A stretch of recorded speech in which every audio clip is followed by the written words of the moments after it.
Welcome. Tonight, I will tell you a story about the secret of true success. We often think that achieving a big goal requires loud strength and fast action.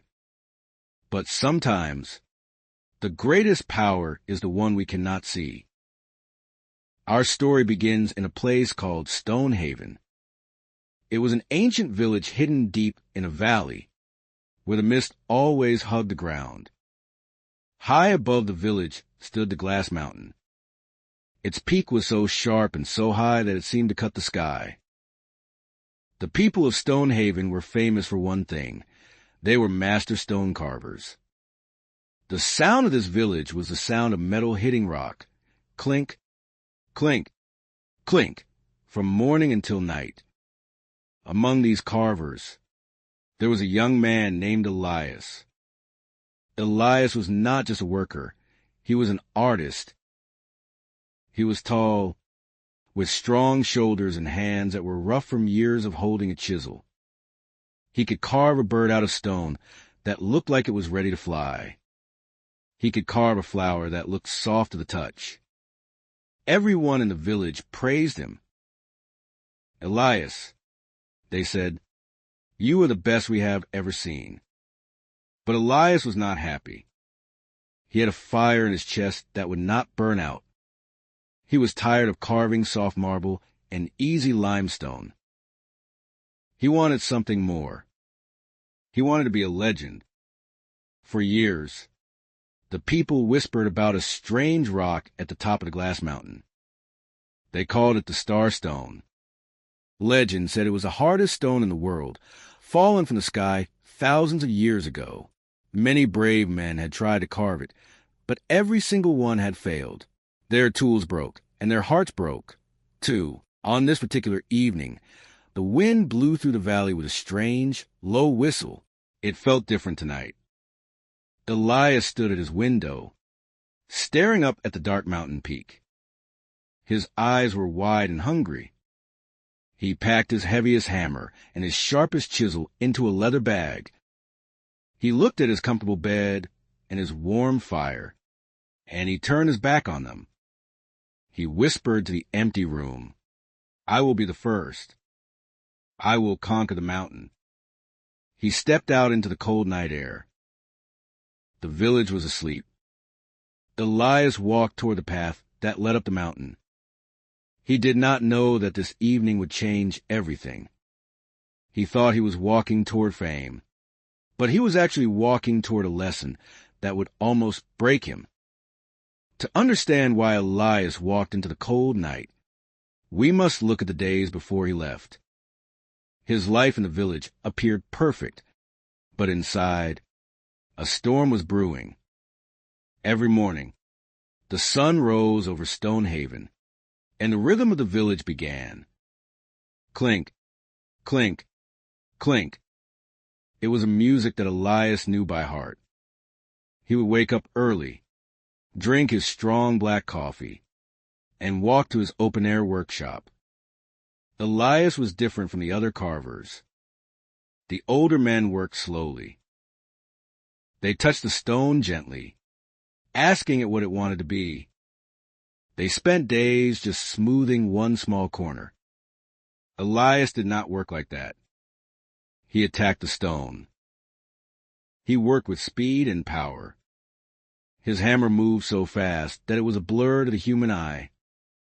By lunchtime, while other men were still shaping a block, Elias had finished a statue of a horse or a soldier. "You are a genius," the villagers said. They threw coins into his jar. They lined up outside his shop to buy his work. But for Elias, the praise felt empty. When he looked at his finished statues, he did not see beauty. He only saw things that were too easy.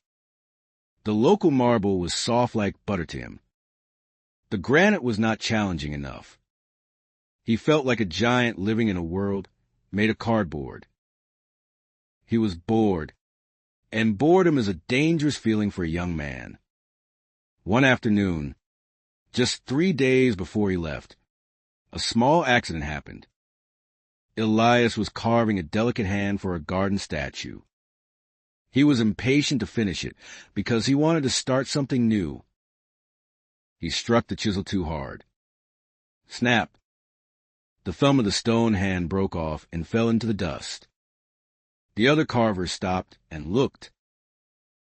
It was a rare mistake for Elias. An older man, a quiet carver named Thomas, walked over. "You are fighting the stone, Elias," Thomas said softly. "The stone has its own will. You must listen to it, not just hit it." Elias frowned. His face turned red with frustration. "I don't need to listen to a rock." He snapped. "I need a rock that is strong enough to fight back. These stones are weak." He kicked the broken piece of marble across the floor. He did not know it then, but this feeling, this need to prove his strength against something impossible, was a trap. That evening, the silence in his house was loud. He looked at his hands. They were strong, but they were shaking with energy that had nowhere to go. This quiet discomfort was about to become something much heavier. The climb up the glass mountain was not easy. The air grew thin, and the wind bit at Elias's face like an invisible animal. But his ambition kept him warm. After 2 long days of climbing, he finally reached the peak. There, sitting in the center of a flat, snowy clearing, was the Star Stone. It was not huge, but it was terrifying. It was pure black, smooth as a mirror, and it absorbed the light instead of reflecting it.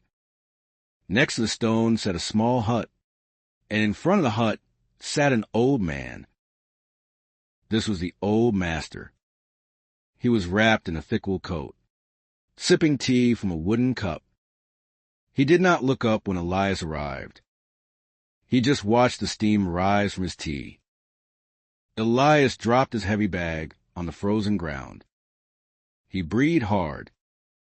"I am here," he announced loudly.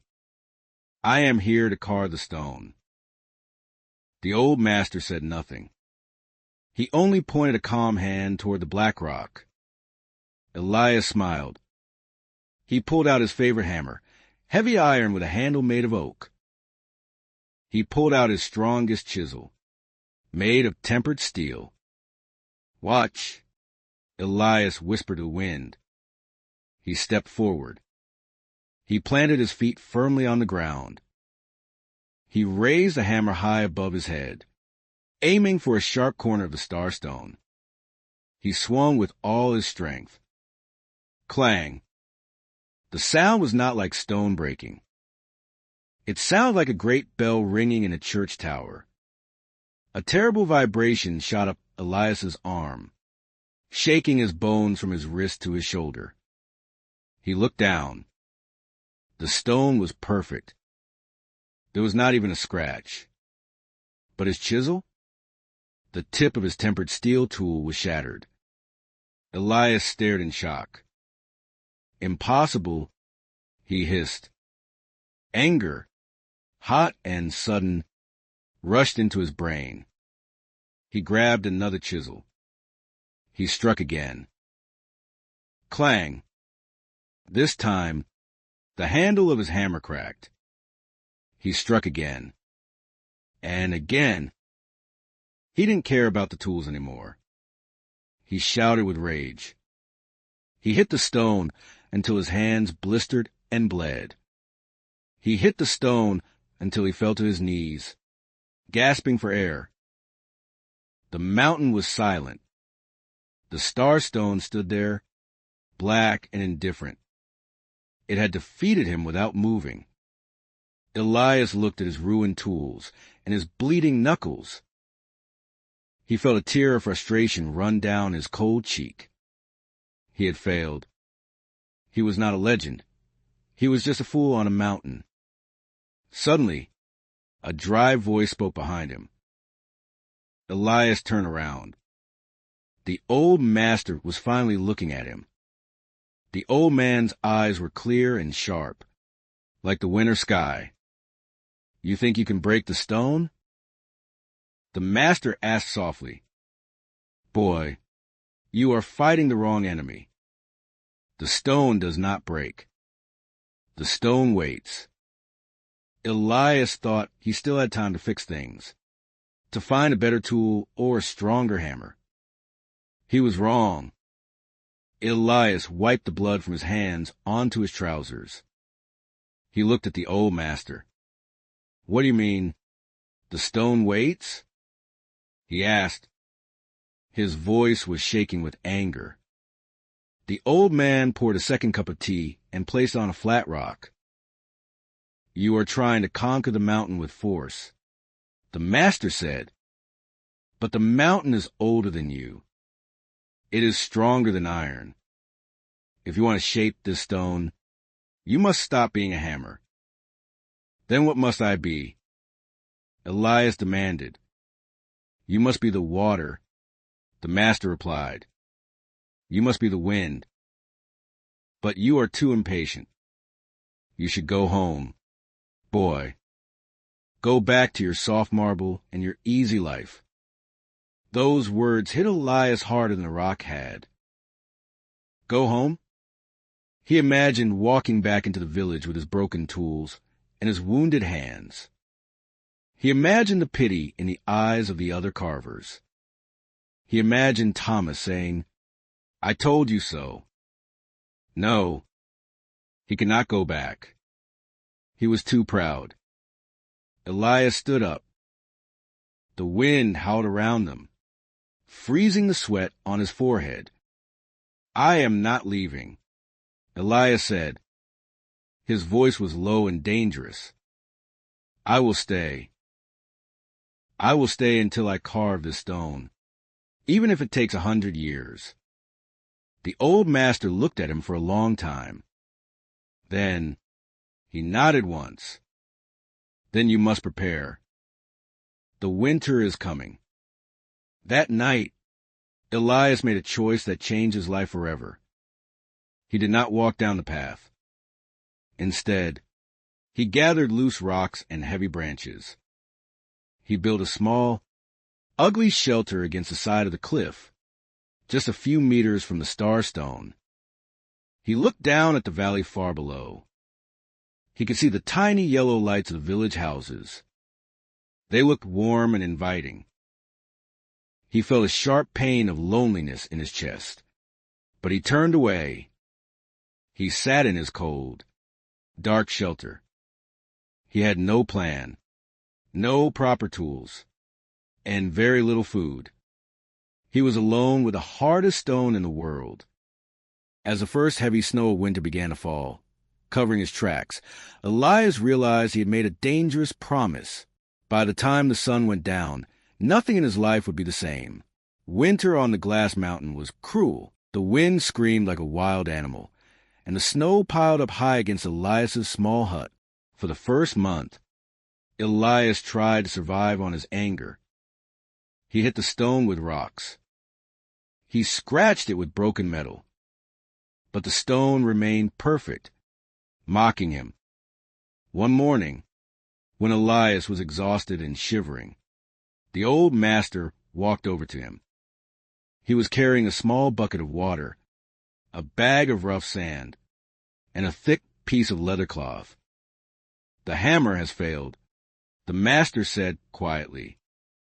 Now, try the water. He poured a little water on the stone. He sprinkled some sand over the wet spot. Then, he took the leather cloth and began to rub.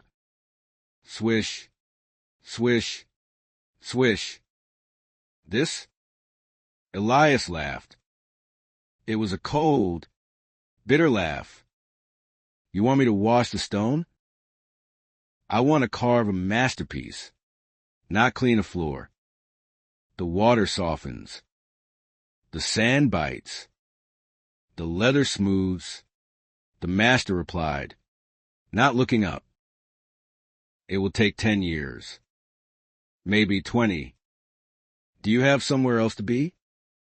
Elias looked at the path down the mountain. He could still leave, but his pride was an iron chain that held him there. He took the cloth, and so the long work began. Elias knelt in the snow. He dipped the cloth in water and sand. He rubbed the black stone. Rub, rub, rub. It was boring. It was mind-numbing. It was the hardest thing he had ever done because it required zero strength and infinite patience. Days turned into weeks. Weeks turned into months. Spring came. The ice melted. Small purple flowers grew in the cracks of cliff. Elias kept rubbing. His hands, once blistered and bloody, became hard and calloused. Summer came. The sun baked the rocks. The heat was dizzying. Elias did not stop. He fell into a trance. He stopped thinking about the village. He stopped thinking about fame. He only thought about the motion of his hand. Circle left. Circle right. Add water. Add sand. 1 year passed. Then 5. Then 10. Elias was no longer the young, arrogant man with the heavy hammer. His face was thin. His beard was long and gray. His clothes were ragged. But his eyes were different. They were deep and still, like a mountain lake. One afternoon, he wiped the stone with a clean cloth. He looked closely. There, in the center of the black rock, was a small, perfect depression. A curve. He had not broken the stone. He had worn it away, grain by grain. He touched the smooth curve. He felt a strange peace he had never known before. He thought he had conquered the impossible. He thought the hardest part of his journey was over. But he was wrong. The hardest part was waiting at the end of the road. 10 years had passed since Elias first climbed the mountain. He was now 40 years old. The boy who wanted to be famous was gone. In his place stood a man who knew the language of the stone. The statue was almost finished. It was not a warrior or a king.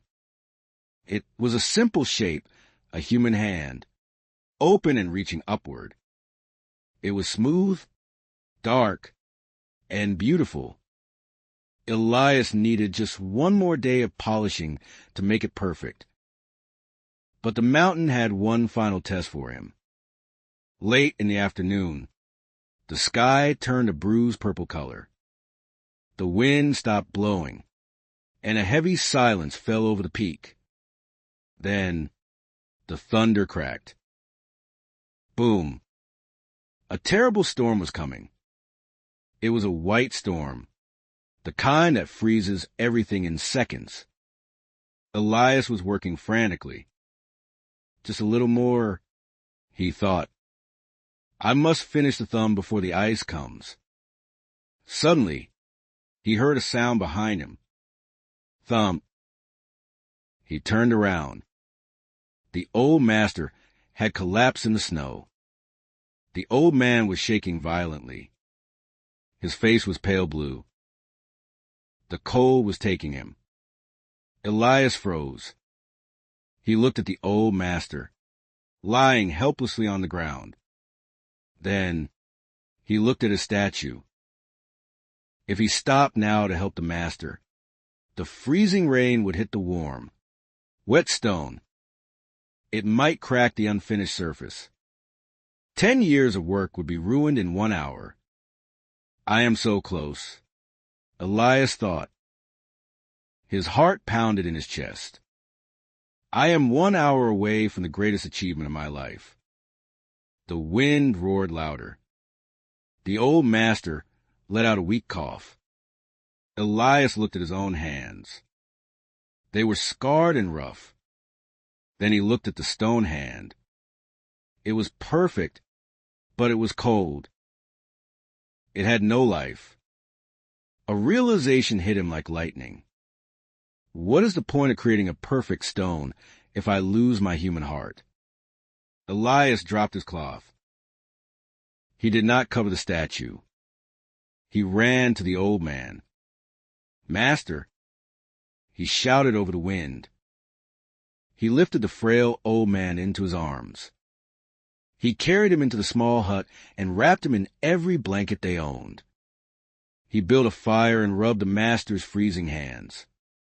He stayed awake all night, feeding the fire, ignoring the storm outside. He could hear the hail smashing against the ground outside. He imagined his statue cracking and breaking into pieces. "Let it break," Elias whispered to the fire. "I have saved what matters." The storm lasted for 12 hours. When the sun finally rose, the mountain was silent again. The world was covered in a thick blanket of fresh, white snow. Inside the hut, the fire had burned down to ashes. The old master opened his eyes. He took a deep breath. He was weak, but he was alive. Elias slumped against the wall, exhausted. He saw the master move and smiled tiredly. "You are back," Elias whispered. "You stayed," the master rasped. "You chose the life over the stone." Elias nodded. He looked at the door. He felt a heavy sadness in his stomach. He knew what he would find outside, his masterpiece, cracked and ruined by the freezing ice. "Go," the master said gently. "Go and look." Elias stood up slowly. He pushed open the heavy wooden door. The sunlight was blinding. He stepped out into the snow and looked toward the pedestal where the star stone stood. He stopped. He gasped. The statue was not broken. It was not cracked. It was gleaming in the sunlight, brighter than a diamond. Because Elias had polished the stone for 10 years, he had removed every tiny hole, every scratch, and every rough spot. The surface was so perfectly smooth that the freezing rain could not stick to it. The water had simply slid off. The ice could not find a grip. If he had used a hammer, the stone would have had tiny cracks, and the ice would have split it open.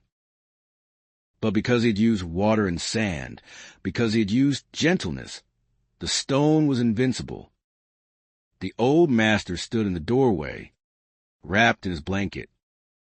"Do you see, Elias?" The old man said softly, "Hardness is brittle. Hardness breaks. But because you made the stone smooth and patient, the storm could not hurt it." Elias walked to the statue. He touched the cold, black hand he had carved. It was the most beautiful thing he had ever seen. He realized that he had not just shaped the stone had shaped him. He had arrived as a breaker of rocks, but he would leave as a master of patience. He turned to the old man and bowed low. He had achieved the impossible. He had carved the star stone. Now, let us look at the story of Elias one more time, but simply and clearly. There was once a young stone carver named Elias. He lived in a village called Stonehaven. Elias was very talented, but he was also very impatient. He wanted to be famous, and he wanted it immediately. He did not like to wait.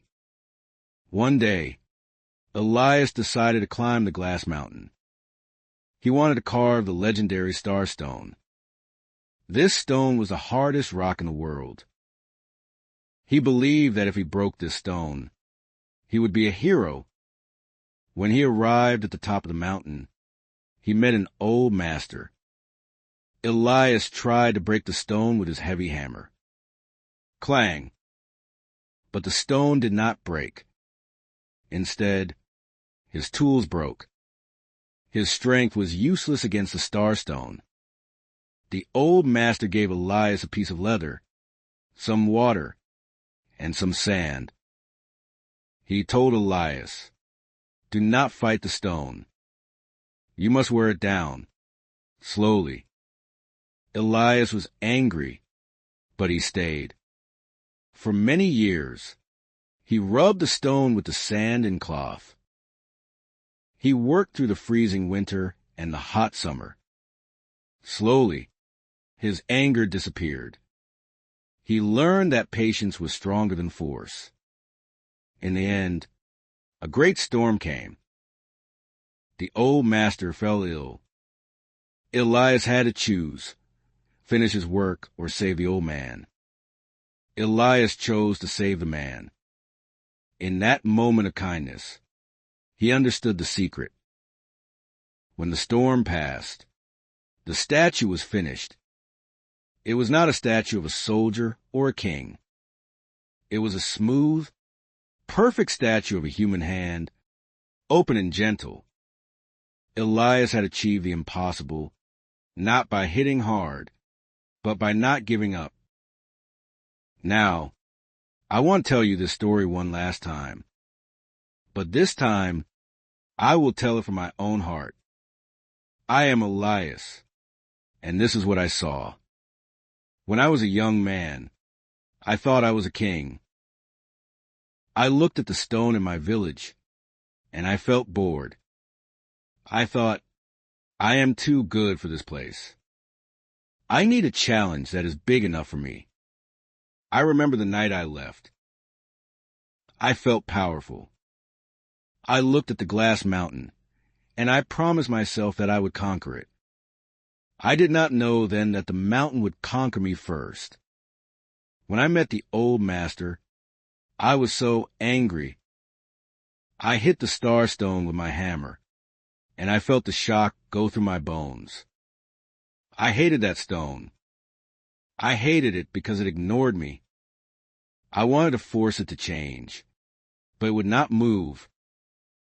The hardest days were in the beginning.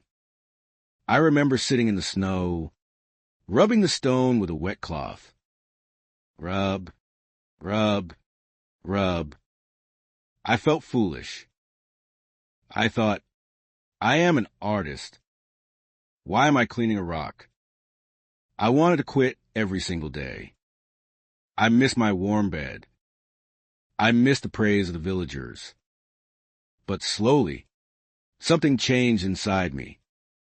As I worked with the water and the sand, my mind became quiet. The anger in my chest cooled down. I started to notice small things. I noticed the color of the sunrise. I noticed the sound of the wind. I stopped thinking about being famous, and I started thinking about the work. I learned that the stone was not my enemy. It was my teacher. It taught me that real strength is not about one big hit. Real strength is doing a small thing again and again, even when you are tired. By the time the storm came, I was a different man. When I saw the old master sick on the ground, I did not hesitate. I put down my tools. I realized that a life is more important than a statue. And in that moment of letting go, I finally succeeded. Now, people look at my hands. They see scars and old skin. But I see the only tools that really matter, patience and time. And so, the legend of Elias and the Starstone comes to an end. Elias went up the mountain looking for fame, but he came down with wisdom. He learned that the biggest obstacles in our lives cannot be broken with a hammer. They cannot be solved by forcing them, or by rushing them, or by getting angry at them. We all have a Starstone in our lives. Maybe for you, it is learning this language. Maybe it is building a career, or fixing a difficult relationship, or learning a new skill. Sometimes, you might feel like the young Elias. You strike the stone, and nothing happens. You feel tired. You feel like your tools are broken. You want to quit because you cannot see the progress today. But remember the water. Remember the sand. Progress is often invisible. When you listen to a story in English, you might not feel different afterwards. When you study for 30 minutes, you might not feel smarter. But like the sand rubbing against the rock, you are making a change. You are polishing the mind, grain by grain. If you stay consistent, if you are gentle with yourself, and if you do not give up, the result will come. It might not come with a loud clang of a hammer. It might appear quietly, like a smooth, perfect curve revealed after the storm. The moral: water is softer than rock, but water always wins in the end. Consistency is stronger than force. A question for you. Thank you for listening to this story tonight. If this video helped you practice your English, please click the like button and subscribe to join our storytelling community. I want to ask you a question in the comments. What is your star stone right now? What is the difficult thing you are working on slowly?